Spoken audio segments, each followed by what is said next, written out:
to you. Venom, Bud, Archie too. They will all be here for you on COMX TV. COMX TV. Fantasy and enemy. What's it gonna be now? Alternative and mainstream too. Here every week for you on COMX TV. COMX TV.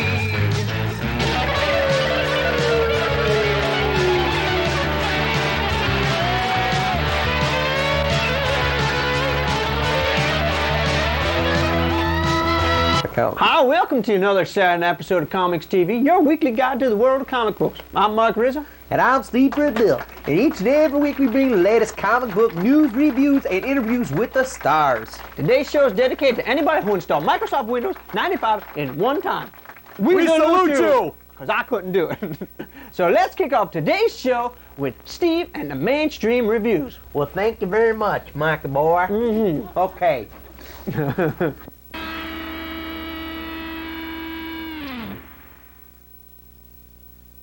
Okay, this week, for my first book, I'm going with XO Man of War, number 55, $2.50 from Valiant Comics. Jeff Bailey is the writer, artist is Bart Sears, and inker is Ominous Color. Gladiators is the perfect title for this book. When Ehrlich has to fight Kratos in a life-and-death battle for the winner, claims the XO armor. There is no doubt about the outcome of this fight. Kratos has the size, strength, and the ability to destroy XO, but Ehrlich has the wisdom to defeat him. The final outcome will surprise you. Can XO survive against these new beings? The artwork in this one was fabulous. Bart Sears is at his tops in this particular series. The story, it was a two-part story. It's a typical rehash story. Here comes the aliens again, conquering the Earth, da-da-da-da-da-da-da-da-da, but it's pretty good.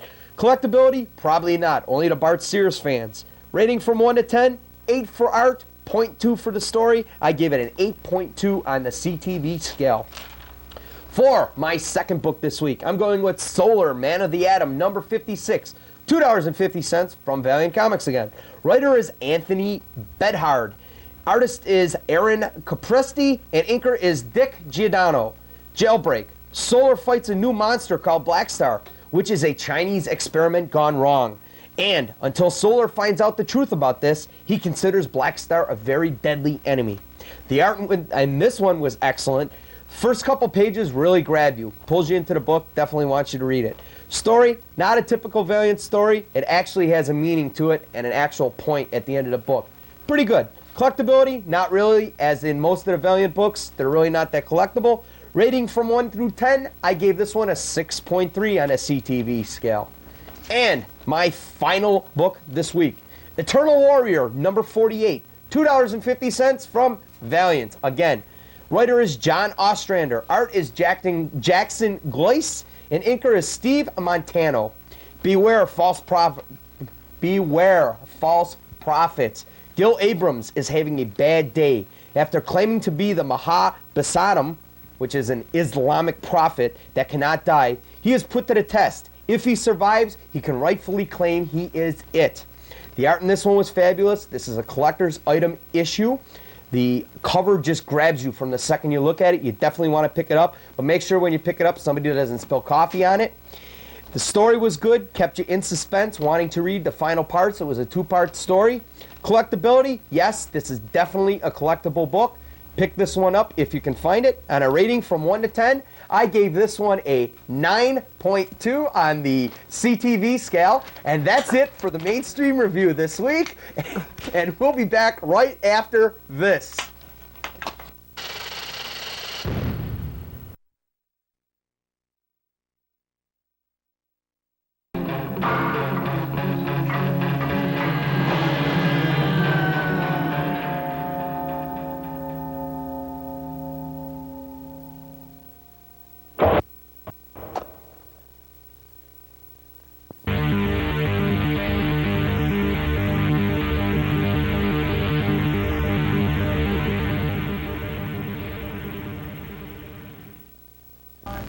This week on the Comics News, a new comic magazine is hitting the shelves unlike any magazine you've ever seen.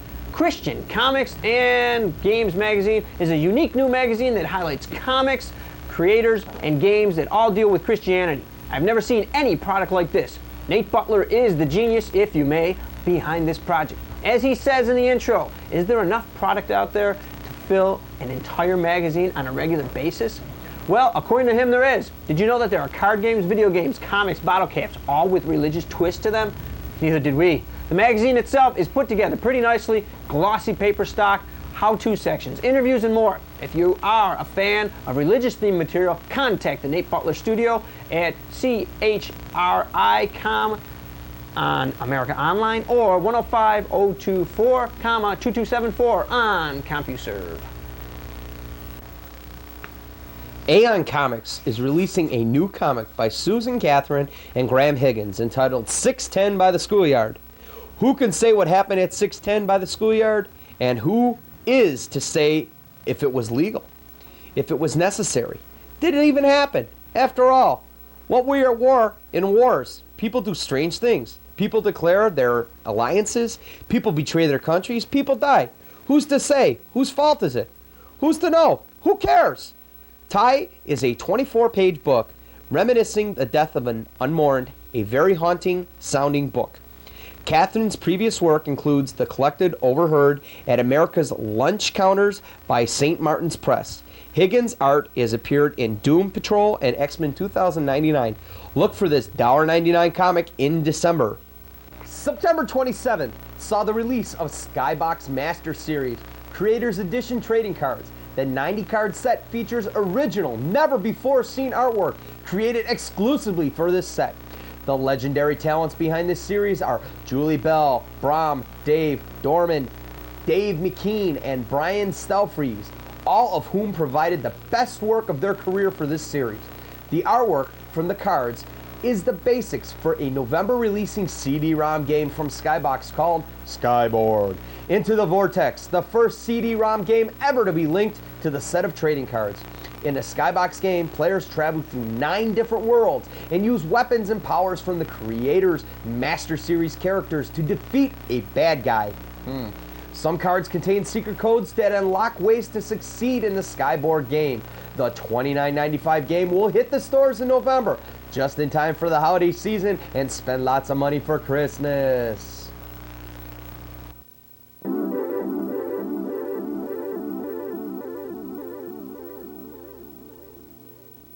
My first book today is Jimbo #1 from Zongo Comics. Gary Panter is the madman behind this book, which actually comes from Bongo Comics. This issue #1 of the adults-only comic costs $2.95. There's little I can say about this book. I like humor of all sorts, but this book is pretty bad. There are a few good cartoons in it, but overall I don't like it at all. I don't especially like his art style either. The whole book is so darn weird. I'm at a loss for words. Basically, I don't like it. I would never buy it, and I have to recommend staying away unless you know Panter's work and you like it. There's little humor, and there's nothing of use in this 33 pages of comics. Buy a loaf of bread instead. Sorry, but this gets a 2 on the Rizzo scale, and that's pushing it. Next up is Stray Bullets, #5 by David Lapham. It's $3.50 and put out on Lapham's own El Capitan Comics imprint. This here is a top-notch book, without a doubt. What is Stray Bullets all about?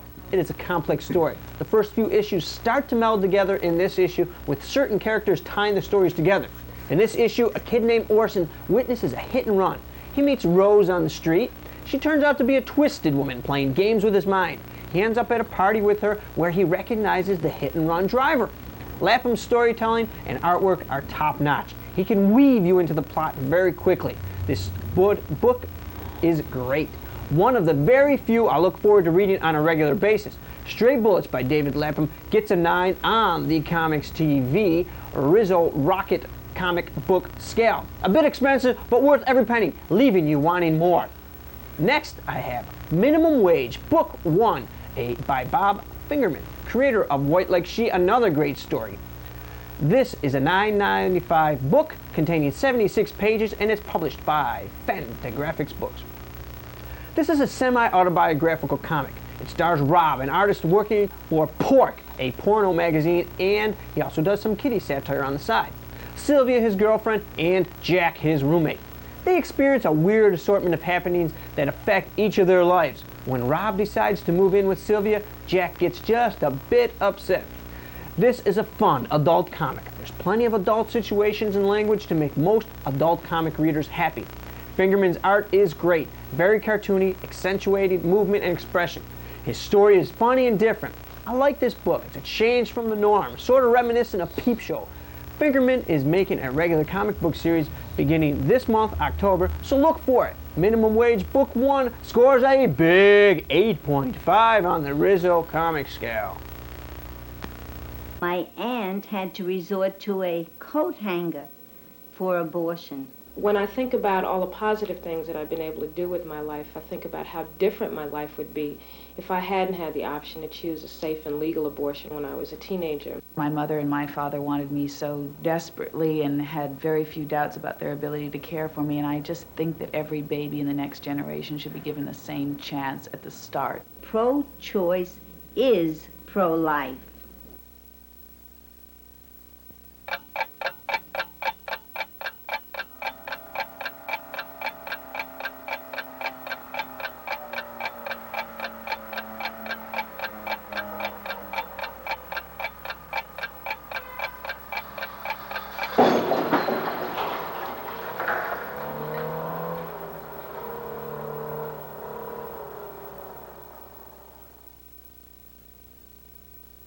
It's that infamous time of our show where we bring you an interview with a famous person, a not so famous person, somebody you've never seen, never heard of, and maybe never want to know about.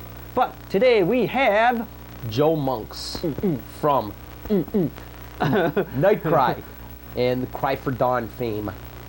Joe. We met up with a while back, and he's a very, very nice guy. He's had a lot to say about comic books, his company, and the industry in general. So let's take off and visit with Joe Monks. What are you currently working on? My big project right now is Night Cry. That's it's the book that replaced Cry for Dawn, horror anthology. It's coming out on a bi-monthly basis starting this September. Working with a lot of talented artists. We've got covers coming up by Mike Okamoto, Christine Carrick, Rick Buckler. Quite a bit of talent that we're bringing in on that. That and a few other books that I'm working on for myself and for other publishers as well. There's a couple of series coming up and a completely original concept book. It's in the horror genre, but it's themed. It's called 10 Red, and that's the only thing that's going to be released up until we actually take the book to print. Who was your biggest influence out of everybody, and who else influenced you? But who was your biggest to start with? Oh, I'll tell you, and it's not really in comics. I wasn't really into comics much as a kid. As far as writing, as far as like the person who I like most look to for things that are inspirational and you know definitely influential, is Vladimir Nabokov. He's most known for Lolita, but he's got a host of other books, including a book called Pale Fire, which is just it's like a tour de force. It's like if you can read through this and catch half the stuff, you've won. I have some of the typical influences. I like Dean Koontz, big fan of Dean Koontz's work. And Stephen King's Inevitable, because he's one of the guys who hopped in, like, when I hopped into comics, there wasn't much horror stuff being done. So we hopped into the time where it was like a ripe market. We beat a lot of other books to it. And kind of like when King really started getting popular doing Night Shift and Carrie, there really weren't a lot of other big-name horror authors out there. He legitimized it again for like another decade or so. So I have an influence with a lot of those guys as far as that. What would you say is your best accomplishment out of all the work that you've done? What would you think? Oh, wow. That's talk about a tough question. I'm really proud of what's been printed so far. I'm very proud of the story Corporate Ladder. That was a lot of fun to work on. It took a long time. We got a lot of letters about that, a lot of what you'd call critical people, like giving you acclaim for it. It was, the people who did reviews on it, seemed to really like the story. I have a couple of stories in in prose format that are going to be available in a paperback coming out early next year. Mid to early spring, we're going to have that released. And there's 2 stories in there that in prose form I'm very, very happy with. And when they come out, I'm certain they'll kind of like creep to the top of my my personal faves on the list. But I am almost stereotypically like a lot of other creators. It's you're never happy with your older work, so it's kind of tough to say, but I am very happy with the way Corporate Ladder turned out as far as the story, in all the elements of comics, like the pacing, the actual script, the story, how the art that I requested to see came out on paper. It's that one seemed that everything gelled in that story on most levels. I was happy with that. Are there any artists that you'd love to team up with and do a book with? Oh, there's any several. favorite? I'll tell you, Bernie Wrightson, of course, is the legend, and I'm happy as hell that we got a cover on one of the books that we're publishing. That was wonderful. For people who I'd really like to work with to do an actual book, besides Bernie, of course, there's a host of other people. There's a guy named Joel Adams who's done some work with Penthouse Comics, whose stuff just blows me away on a consistent basis. He is really impressive, and why he's not working more than he is right now is completely beyond me. And I'll admit also, I'm a big Adams Hughes fan, and I know he's so busy and tied up, but he's another person who I'd really like to see him illustrate even a very short story tailored towards him. I'd be very happy to work with people along those lines, And Mike Okamoto, who did the cover for Nightcry 4, who doesn't work enough for me at all, I'd like him to work on something fully painted in the future if we get the chance. Is there anything you'd like to say to up-and-coming artists and writers that are trying to get into the business? I mean, is there any advice you'd like to give to them? Besides don't? Besides don't? No, I couldn't say that, no matter how things get. Whatever anybody says, as far as criticisms, things like that, if you're honest with your own product, art or story-wise, you should know what people are telling you is true and when people are sniping at you. And if you're going to get in, go ahead and do it. I mean, the comics market is still one of the only places you can, make your foray for, rent money. You can come in for a few $1,000s and self-publish, and if it's good, take a look at Dave Laff from Stray Bullets. I mean, here's a book comes out of left field, and I've been beating the drum on that book for since I picked up issue 1 now. And I was one of the people who got into it later, but I think that's the best book I've read in a year, maybe more. And he's self-publishing that. And, if you're new and you're coming into the business, don't be jaded if you don't get a job at one of the big guys, because, they hire who they need only. You can do it yourself and see if there's any worth to your project, as a marketable, as a marketable piece of merchandise, because that's really what it is. Your personal vision might be incredibly important to you, but if it doesn't sell, it doesn't mean there's anything wrong with it. It just means that it's a different taste.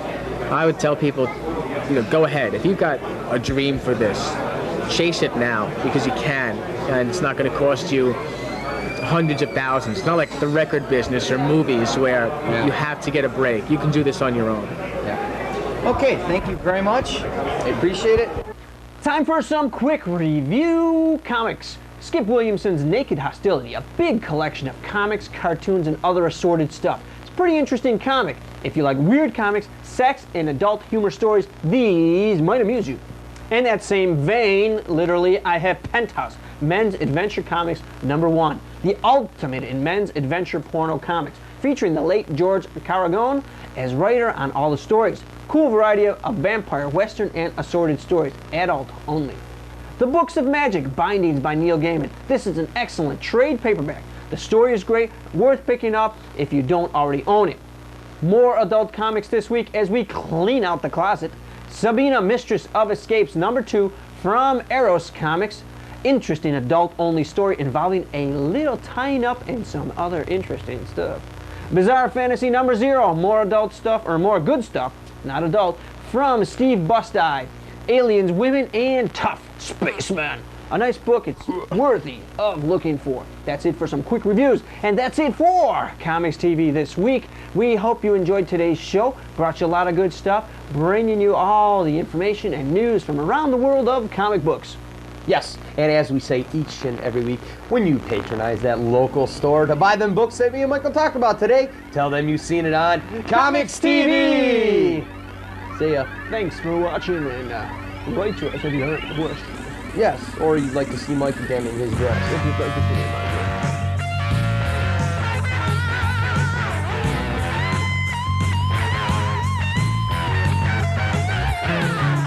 Spider-Man, Superman, they're all coming right to you. Venom, Bud, Archie too, they will all be here for you on COMX-TV.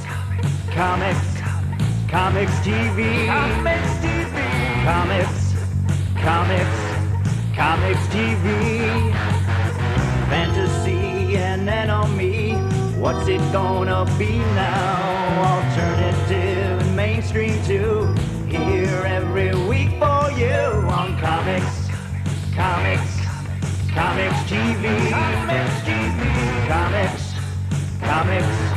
COMX-TV.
Tell me a little bit about what you're working on.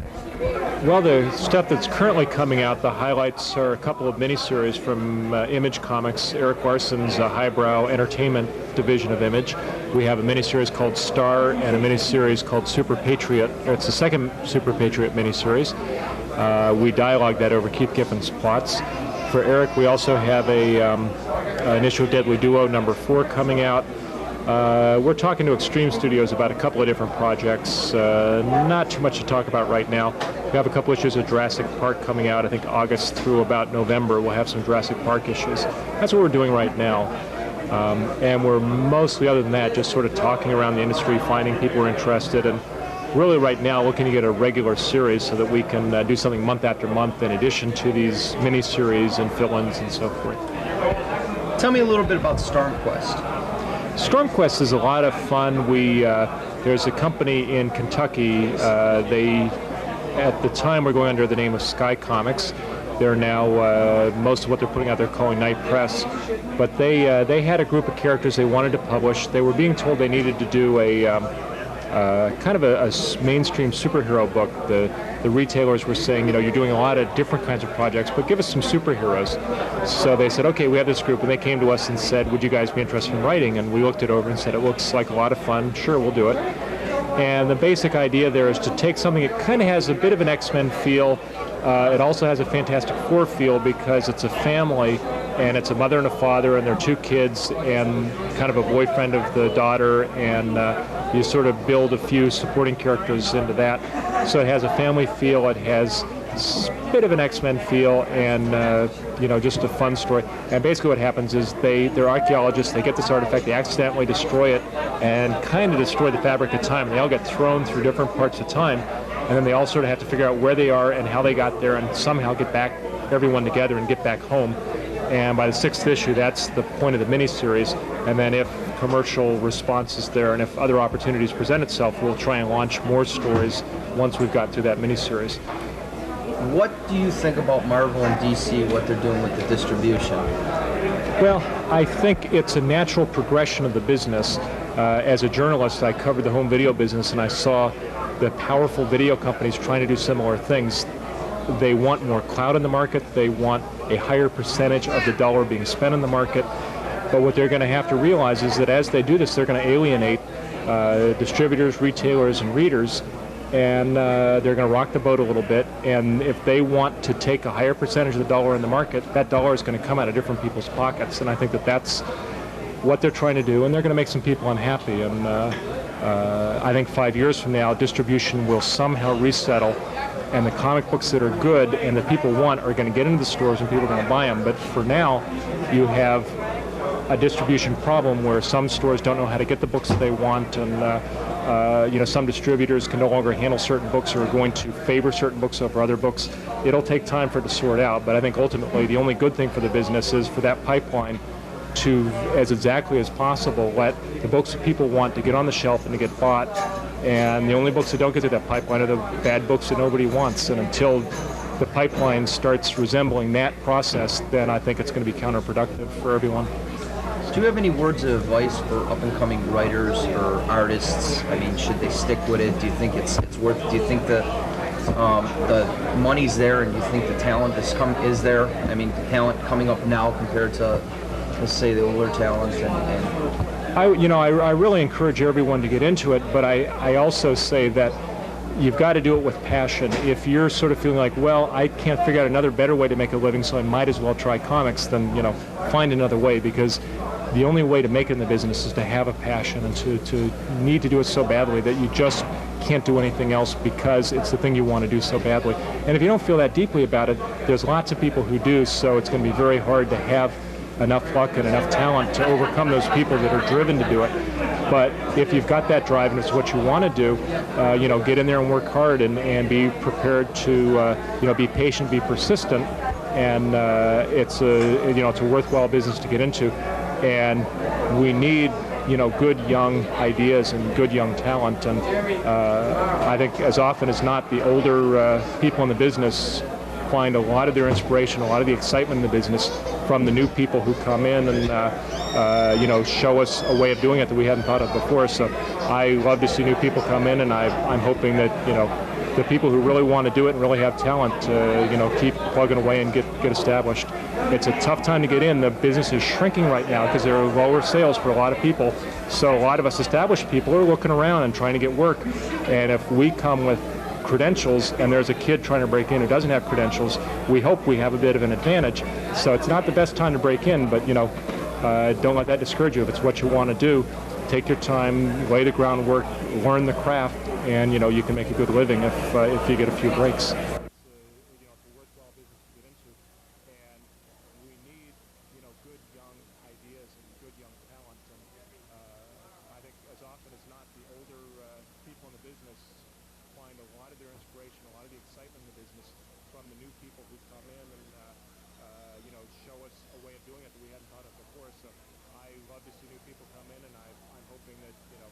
The people who really want to do it and really have talent, keep plugging away and get established.